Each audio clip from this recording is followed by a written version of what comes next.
Brian works on a project at the ICI that works with service providers to end the use of subminimum wage and with counties to support competitive employment for people on HCBS waivers.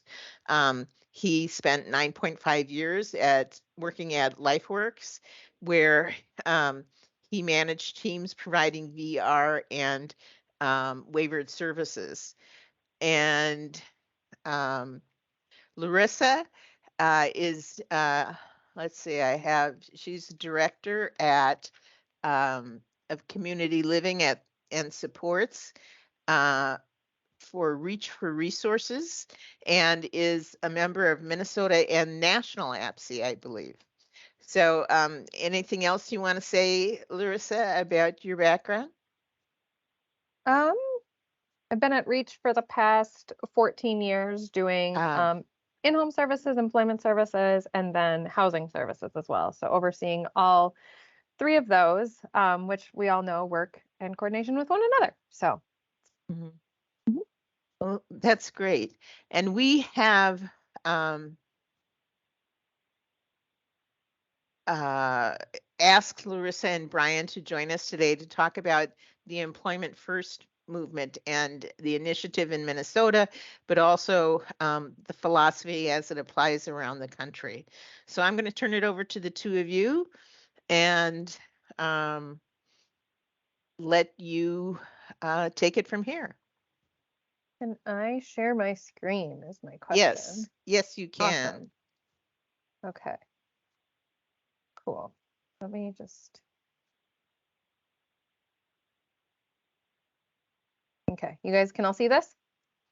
Yes, we see the version that has the side column with all the sides on the side. There we go. There's your slideshow. Cool. All right. So thank you guys so much for having us here today. I have been a part of Minnesota ASPE for the past 8-ish years, and on the board for Minnesota ASPE for that long. And then was just recently, like starting on Sunday, appointed to national board for ASPE as well. So that's all really new, and we'll get to see what that presents here shortly. So, not appointed, you were voted.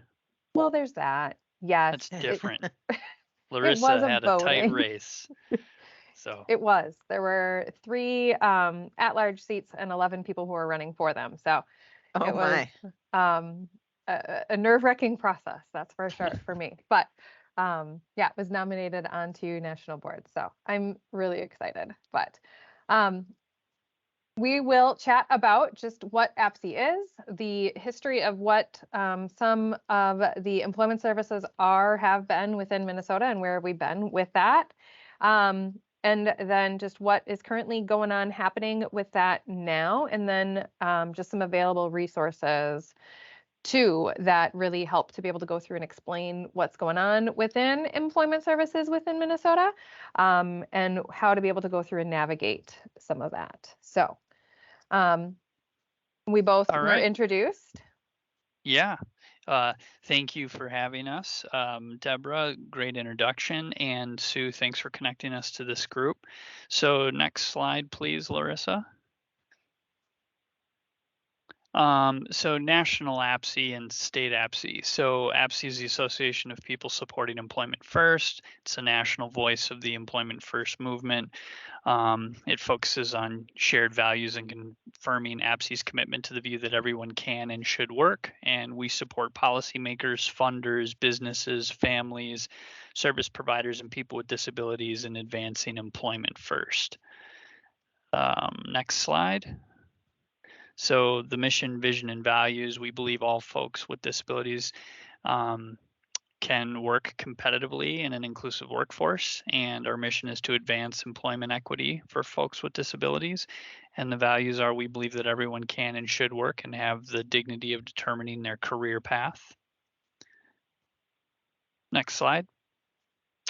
So Larissa and I are both members of the Minnesota chapter of ASPE, and as Larissa just said, she'll be representing Minnesota on the national board. So our purpose statement, we're action oriented and we exist to bring people together to raise expectations so that folks with disabilities can be employed and contribute and assume their roles and responsibilities as citizens in their communities. And we define employment as the same wages, standards, responsibilities, expectations, and opportunities available to any working age adult. One person at a time, we know that employment is the avenue out of poverty and isolation. And next slide, and I think this is you, Larissa. Okay, I don't have the notes, so I don't know who we assigned what to. Oh, yeah, I'll let you know. You Um, do this one and then I'll actually, you know what? I'm sorry. I'm going to keep going. So we're going to talk Sounds about the good. Minnesota timeline here, or the general timeline. So I'm sure many of you are familiar with these dates, but you know, we had the Civil Rights Act of 1964, outlawing discrimination based on race, color, religion, sex, and national origin. And then the Rehabilitation Act of 1973 prohibited discrimination on the basis of disability, but that was specific to programs conducted by federal agencies or programs receiving federal financial assistance. We had the Americans with Disabilities Act of 1990 prohibiting private employers, state and local governments, employment agencies, and labor unions from discriminating against qualified individuals with disabilities in job application procedures, hiring, firing, advancement, compensation, job training, etc. The ADA covers employers with 15 or more employees, including state and local government. In here, in 1988, ASPE was founded. And let's see, the Olmstead Act of 1999 and 2013, so landmark U.S. Supreme Court decision. It was decided in 1999, declared segregation of people with disabilities was unconstitutional, and that folks had the right to the most integrated community-based setting that worked for them. And the Olmstead decision in 1999 had an impact on all states, and here in Minnesota as well. We had the WIOA, so the Workforce Innovation and Opportunity Act of 2014. It was the goal to strengthen and improve our nation's public workforce system and help Americans, including people with disabilities, get into high quality jobs and careers. And then we have both a national and a Minnesota employment first policy, and Minnesota actually adopted our employment first policy in 2014. And basically raising the expectation that all working age Minnesotans with disabilities can work, want to work, and can achieve competitive integrated employment. This was something that had been fought for many years across the U.S. and in Minnesota, but in 2014 it was actually became an official Minnesota policy. And Larissa, you want to give us the next slide? Yeah. This one was me, right? Yep. Okay. So with employment first, employment first and ending some minimum wage, realistically, they're two separate things. They're two separate issues. But in 2000, there were 4 different self-advocates that had came through and wanted to be able to end some minimum wage. So they put forward legislation to do so. And what they said and what ended up it turning into is that realistically we needed a plan as to how to do this, how to move our state away from relying so heavily on some minimum wages and those DT&H providers who do that service in addition to the vocational services that they have. So in 2001, there was the setup of the task force to eliminate some minimum wages, which I served on as well. And the task force wasn't making recommendations on whether or not Minnesota should or shouldn't end the use of sub-minimum wage.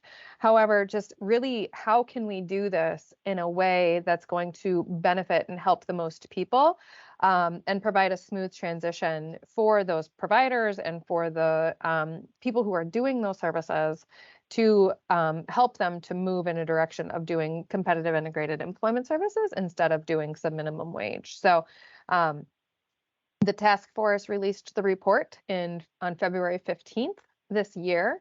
And there's been a lot of legislative stuff that has happened over the course of the last couple of months. Session just ended 2 weeks ago, and unfortunately, the phase out process did not get included within the legislation. However, all of the other funding for all of the other initiatives that we wanted to be able to do as a part of it did come through as part of current or legislation that was just passed. So a lot going on with that here as well. But in all reality, the goal that we have for competitive integrated employment is for somebody to be able to have a quote unquote regular job within the community. We all have jobs that I wouldn't define my job as a regular job, but a job in the community where the person with a disability gets the same things as those people without a disability. They're paid at least minimum wage. They're considered to be eligible for the same work benefits as anybody else who's hired on by that company. They have the opportunity to be able to go through and connect with coworkers and customers just the same as anybody else. And then there's opportunity for advancement, opportunity for a pay raise, opportunity to be able to have a chance to apply and interview for a better, different job at that same company as well. So that is what we have as a goal for competitive integrated employment. So it's done through these 3 different types of services. There are the transition services, which are done and completed by Minnesota Department of Education, the voc rehab services, vocational rehabilitation services, which is done by deed. And then there are the waiver county funded services as well, which are funded by the Department of Human Services. So all of these 3 funders work in coordination with one another to provide these employment services to help people to be able to get into competitive integrated employment. All right, next slide, please. So how many of you have heard of E1MN? I mean, I know not all of you are from Minnesota, but of our Minnesota folks, any of you, some of you? Okay, gotcha. So right, E1M in Minnesota, we determine the best way to support people with disabilities, transition age youth, and adults with disabilities to find and maintain competitive integrated employment is through greater collaboration between these 3 agencies, right? I think it's pretty cool. The Department of Education is involved because we know employment outcomes are improved when folks start younger working. I would imagine most of us on this call probably had our first paid job between the ages of like 12 or 15. Was it our favorite job? No, but it got us used to showing up on time, taking direction, helping us with our money management. And I've learned so much from all of the jobs I've had, things that I'm good at, things I'm not good at, things I like, things that I don't like. And Larissa and I, coming from the service provider world, often would see people who come to the world of adult services after transition school and had like little or no work experience, and that really sets them back in terms of the amount of time it will take them to find competitive integrated employment. And so our state voc rehab works with the Department of Education to help students get paid and unpaid internships, paid work opportunities, informational interviews, etc. And providers are actually being paid through VRS to work with these students. And then our waivered services kick in when a student graduates from high school or transition school, and they pay for a couple of services that are actually, if you want to go to the next slide, Larissa. Yeah. Oh, one more. There we go. We've got these different stages here. So engage, helping a person figure out, what sort of barriers do they might have for employment, and how do we work around that? What kind of lived experience do they bring that can help them determine their employment goals? And then what are the risks and benefits of work? And then the waiver pays for that. And then the plan phase is helping a person with their preliminary employment goals, putting together that resume, maybe doing some informational interviews. And then when a person goes to the find phase, which is where they're actually applying and interviewing for jobs, our state VRS service steps in and pays for that. So it does require, I would say, a little bit more communication between lead agency staff and providers and the person who receives services in their team, because they're working with multiple agencies. But that's the way we're doing it in Minnesota. And then once a person gets that job, if it's determined that they need ongoing support, then it would be the waiver that would pay for that. We also run into some barriers here in Minnesota because not all service providers have contracts to provide services through vocational rehabilitation services. But with our E1MN service policy, the Department of Human Services is strongly encouraging all providers to become what we call dually enrolled. So that's the adult services. Larissa, do you want to go to the next slide, and then you can speak to the student services? Yeah. So with this, it's different for transition age youth versus adult services. And it's just where things are being paid for in all reality is how that kind of breaks down and is done a little bit differently. So for engage and plan, that is done by the school district and by the VR or State Services of the Blind, SSB. And what's done largely through PREETS services, pre-employment transition services that are, and PREETS are contracted out again by VR and can be done by a duly enrolled provider like Brian was saying. And so that people have the capability to go out and experience what a potential options could be for them. So they're graduating with a person-centered plan and a plan for post-secondary, plan for employment, or a plan for independent living to be able to help guide them through. Then for that find section, again, that's done through VR or SSB and again with the school districts. They're doing some different school work-based learning programs in coordination with VR and job search and stability services that can be provided. So the goal is, again, that competitive integrated employment that people are able to have as they're a part of the transition program or as they're leaving the transition program. And then for those keep services, so helping somebody to maintain their job that they have, if it is done outside of school hours, then it's done with the waivered support services. If it's done during school hours, then it's done with school transition services. So it can be both the waiver and school. One of the issues that we do see with this that happens is people aren't necessarily getting approved for waivered services or county funded services early enough though. So therefore they'll get a job, but don't have services to be able to go through and maintain it once they have it if it's outside of school hours. So that can be one of the harder pieces. And we're certainly trying to be able to go through and have conversations with folks with transition age youth, with families to be able to say, get on the waivers, get approved for all of those services that you can as soon as possible, to just make that transition so much easier as well. Yeah, so part of the work that Larissa and I do with Minnesota APSE, one of our committees is the Community Engagement Committee. We'll go to transition fairs. We speak to groups such as this, but particularly at transition fairs, yeah, we want to really drive home the importance of,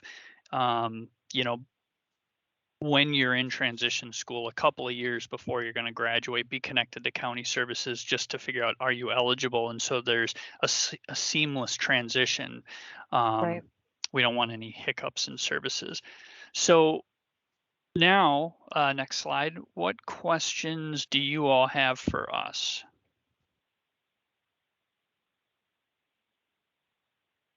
I can probably stop sharing Sure. so I can see people. I like to see people. hmm Thank you.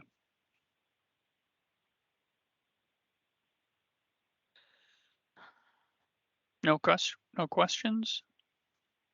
I have some questions for the group that in terms of how many of your states have employment first policies that you're aware of? I know several states do.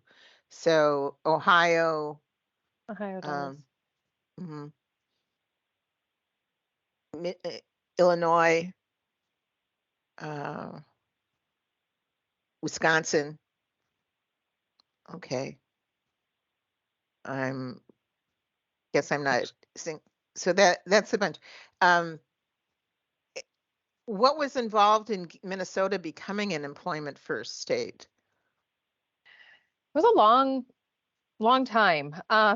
So it's funny you asked that question because we had a meeting, oh man, in December. We had our strategic planning meeting for APSE, and Don Lavin, who is been in the field and doing these kinds of services for 50 years. He brought out the original legislation from 1970 that was employment first and being able to do all of the same things essentially that we were asking for as part of the task force, as part of employment first legislation. And so this has been around for a long time. One of the issues that we have faced within Minnesota is just the intense reliance on DT&H providers. Day training and habilitation providers, and then the subminimum wage that went along with that. So it's really just been, our system has been built around that. And especially with the times that DT&H programs were running and operating, that's when group homes were staffed. That's when other programs and other things were available to folks on off times of that. So there's so many other services that are delivered for these DT&Hs that it just made it really difficult for forward movement to be able to happen and move forward since then. So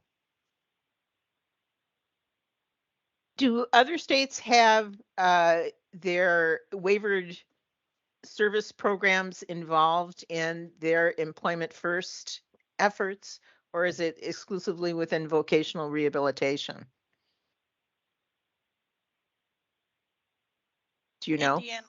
Indiana's is with vocational rehabilitation. Mm-hmm.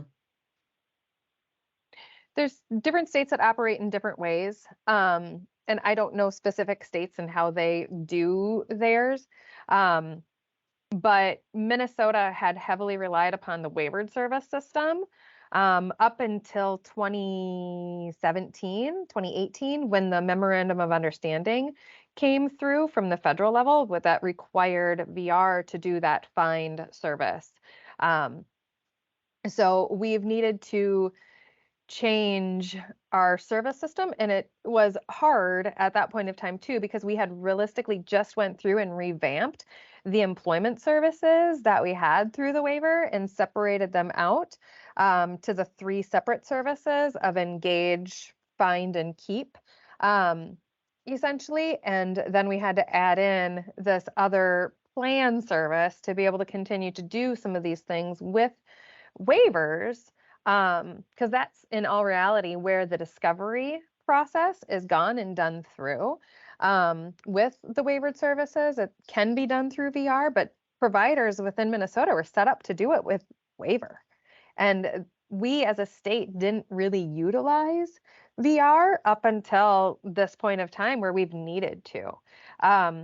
So it's interesting to me just how different states operate that and the history of why it is the way that it is.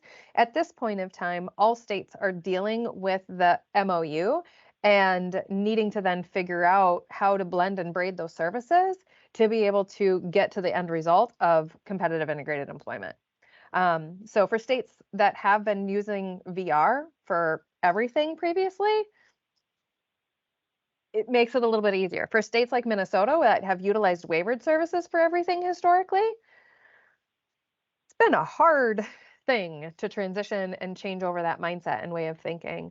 Brian, as a provider previously with a larger organization within the Twin Cities Metro, he was previously duly enrolled with both of those services and did it pretty simply and easily with folks before. Me, as a smaller quote unquote provider within the Metro, I didn't have a VR contract. I didn't want a VR contract either because it was just more things to deal with and more to go through and more hoops to deal with and different funding to go along with it as well, because the funding operates just completely differently. So that's been the harder piece, I think, for providers just in general, is being able to navigate becoming duly enrolled, and then how do we deal with those things along the way.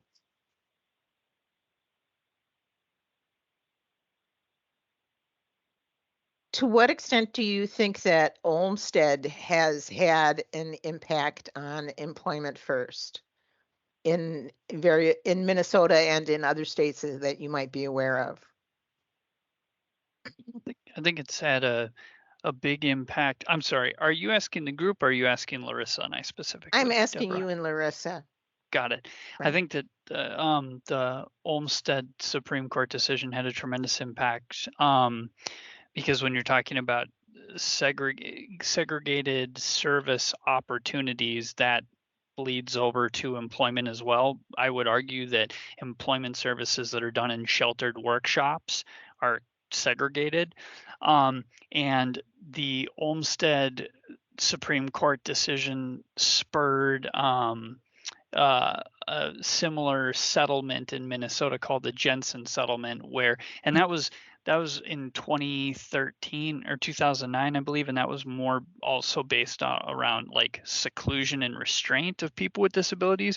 But it all comes down to people having person-centered services, which are in the most integrated setting possible, and that not only is for non-employment but for employment services. And so those two legal precedents influenced the creation of Minnesota's Olmsted Plan, which pushed through codifying into law in 2014 our employment first policy, and then was the spark that started updates to what our employment service system looked like in Minnesota.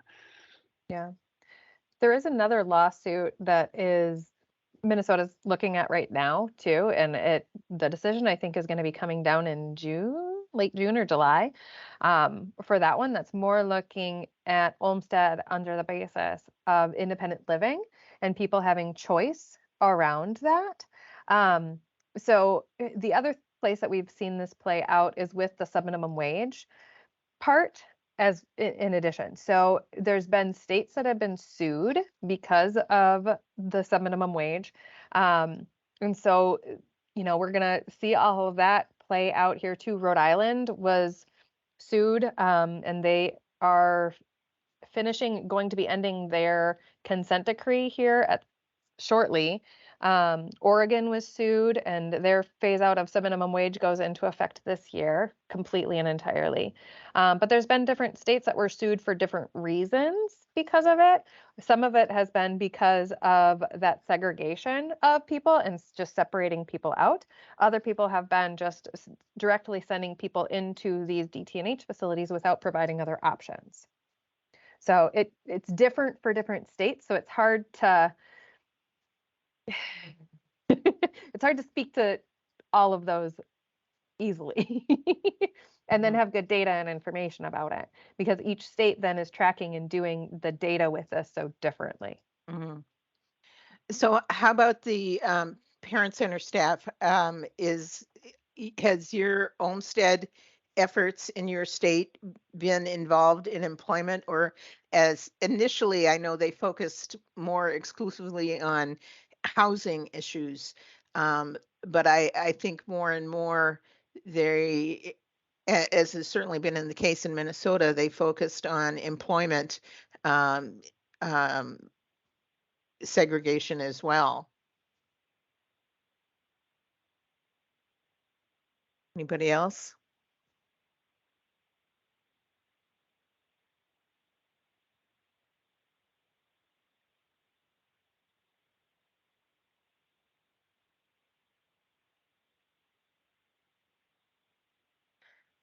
I know one problem with Minnesota State waiver programs is that the social workers who worked in the waiver system initially were really focused on providing social services and weren't familiar with employment services. Um, how is that been working out, Larissa and Brian? About as well as you can imagine. I struggle with it on a daily basis, actually, to tell you the truth. And even though we do have an employment first policy, and that's been for almost 10 years at this point of time, somebody that I work with who he was attending a DTNH for a long time, recently just said to his team, I don't want to do this anymore. I don't want to go back. I don't want to be there. Um, and so his case manager just signed him up for another DTNH facility. Just that was the automatic response and the automatic thing that had happened. There was no conversation about his options. There was no conversation about what competitive integrated employment could look like from the case manager. And he was essentially just automatically put onto a wait list that was going to be at least another year for him to be able to get employment services. And we're talking sub-minimum wage as his employment services, not competitive integrated employment. And so I called the case manager because we do the in-home services with him, and said, hey, like, did you have a conversation? And she said, no. Just set him up for exactly what he had before. And so they then did have a conversation and they chose to do employment services. So we are setting up to do the intake with him and, hoping to be able to get him set up to find a job. But with the legislation that was just passed, there is going to be a mandate that case managers are required to complete training for employment services. There's been a big push at the state level that is a thing. However, previously, the state couldn't require training to be done. A lot of the case management agencies and how that works within our state is it's contracted out to different providers. So it's not done at the county level. It's contracted to individual providers, which makes it hard for them to mandate and require different trainings to be completed and done. Has everyone been able to see Rhonda's note in the chat about what's going on in Kentucky? I've seen it. I appreciate Rhonda dropping that information in. Mhm. Yeah, case managers are a crucial part of employment services, at least here in Minnesota, and it sounds like in other states as well. And yeah, I appreciate with the work that I'm doing with the University of Minnesota that DHS has put us in touch with some lead agencies, so counties where we've been able to speak to county staff to talk through how the braiding of services works, meaning waivered services going hand in glove with vocational rehabilitation services to advance competitive integrated employment. I was kind of surprised that you said, I think it was Larissa, that you said that waivered services conduct discovery, because discovery, it seems to me, is focused on employment outcomes. I mean, finding the strengths and interests and skills that would result in employment outcomes instead of VR or even yeah. And I think that's based upon the history of what and how services had been being delivered within the state, to tell you the truth. And I've spoken to other people from other states. I hear that same thing, that discovery is really done within VR by VR staff or by people who are contracted to provide ER. But I think, there's providers who are in Minnesota who've done a really good job of doing discovery within the waiver. funding service side, and we've proven it can be done. And therefore they didn't want to stop us from doing so. And I mean, given that that is how we did our services for as long as we had, it would have been a really hard sell to say, oh, you can't do that anymore with that funding source. I don't think that would have worked. I mean, VR still has customized employment as a service that we can do on that menu of services, but. I was going to say, what kind of resistance to your employment first efforts have you encountered? A big, like parents or guardians being concerned about if a person works, they're gonna spend more time at home because the day services, the non-employment services, are typically Monday through Friday from like 8 to 3 or whatever, and so that's a concern. A concern that certain people are too disabled. I'm using quotations here, just so everybody is aware. I don't like using that term, but Larissa and I, from the service provider standpoint, and in my work at the U, hear that, well, my adult son or daughter is too disabled to work. How are they going to find a job that's the right fit for them? Or, well, if it ain't broke, don't fix it. My adult son or daughter is enjoying their sub-minimum wage sheltered job. All their friends are there. They're happy. Why are you wanting to change things up? Of course, there's rebuttals for all of those. How happy really is a person making 3 cents an hour? Are you happy doing a thing when you have no frame of reference of things being any different? It is a big, scary world out there. Anytime you leave the house, any sort of disasters can happen. I would argue even when you're in your house, disasters can happen. But I think with the right supports in place and with the right job, anybody can be successful. And then there's the pairing of services, employment services, and day support. That's what we call it in Minnesota, which is just another name for those non-employment services. It's not a one size fits all thing. Not everybody's going to be working 5 days a week, 40 hours a week. That's just not how it goes. And so in Minnesota, when we talk to people, it's like, okay, well, maybe a person works 3 days a week and then participates in day programming 2 days a week or vice versa. And case managers can authorize both of those services to be running parallel. And most service providers in Minnesota actually offer both of them. So it's not even like a person would need to have a job coach from one provider and then the non-employment services from another provider. And then transportation. Sorry, transportation. I was just going to say, we're going to lose money. We're going to lose the benefits. We're going to lose Social Security, and that kind of thing. But we know when you work and you're earning money, you're going to earn more money and keep more money if you're working than if you're not. So as part of the employment services, there's a piece where providers need to have a certain level of understanding of benefits. Also, I'm sure, Larissa, you've encountered this, case managers not necessarily having a thorough understanding of benefits, and so not being able to like really push back on teams when they're like, oh, well, if my adult son or daughter starts to work, they'll lose this benefit. What I know from having taken benefits training is that benefits are, if you're only relying on benefits, you're basically living in poverty. You're always going to be better off working than not. And so that's a common message that Larissa and I share, both when in the provider world, but also as members of ASPE. When we're out talking to the community wearing our ASPE hat like we are here today, we really try to hit on that point as well to dispel that myth. Yeah. Well, any other questions for Brian and Larissa?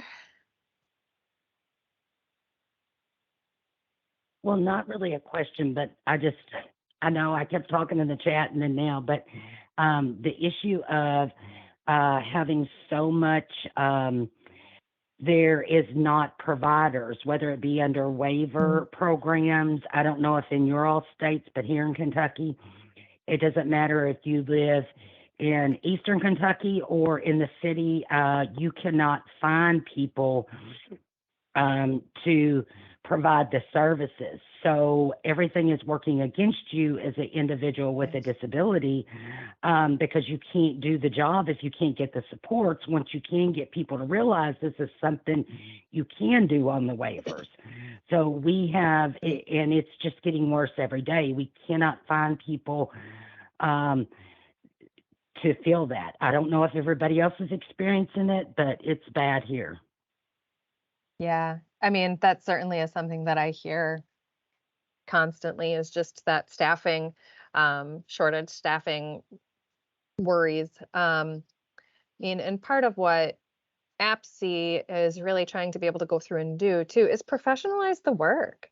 Um, we are professionals in this, and we do have a lot to be able to go through and contribute.